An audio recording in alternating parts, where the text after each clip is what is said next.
Dear students, पिछले set में हमने रूल्स ऑफ जिरंड बताए। आज रूल्स ऑफ पार्टिसिपल बताते हैं।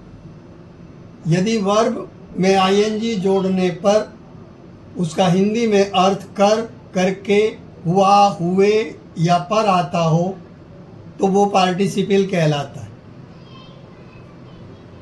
ये दो तरह से प्रयोग किया जा सकता है। पार्टिसिपल को सब्जेक्ट के रूप में यूज़ करना हो तो वर्ब प्लस आईएनजी के बाद सब्जेक्ट का होना आवश्यक है। यदि इसे ऑब्जेक्ट के रूप में यूज़ किया गया हो तो वर्ब प्लस आईएनजी से पूर्व ऑब्जेक्ट होना आवश्यक है।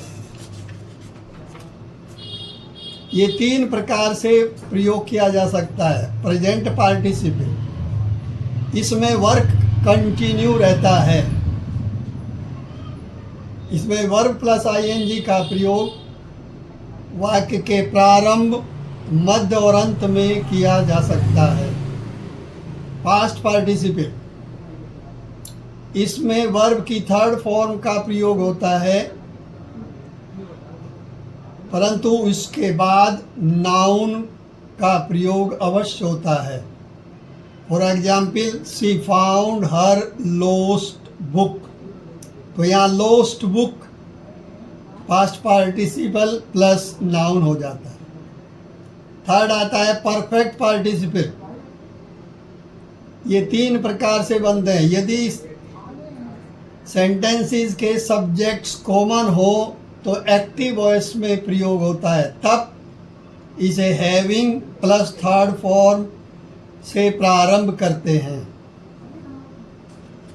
और यदि सब्जेक्ट सेंटेंस के अलग अलग हो तब having been plus third form यानी पैसिव वॉइस में प्रयोग किया जाता है।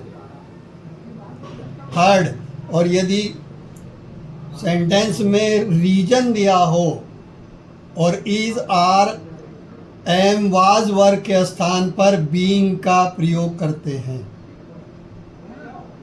जैसे it was a hot day, the children could not go out,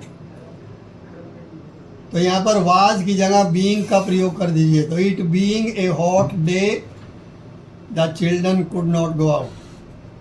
और यदि इज, आर, एम, वाज वर्ग नहीं है और वर्ब दे रखी है तब बीइंग के बाद वर्ब की थर्ड फॉर्म का प्रयोग किया जाता है।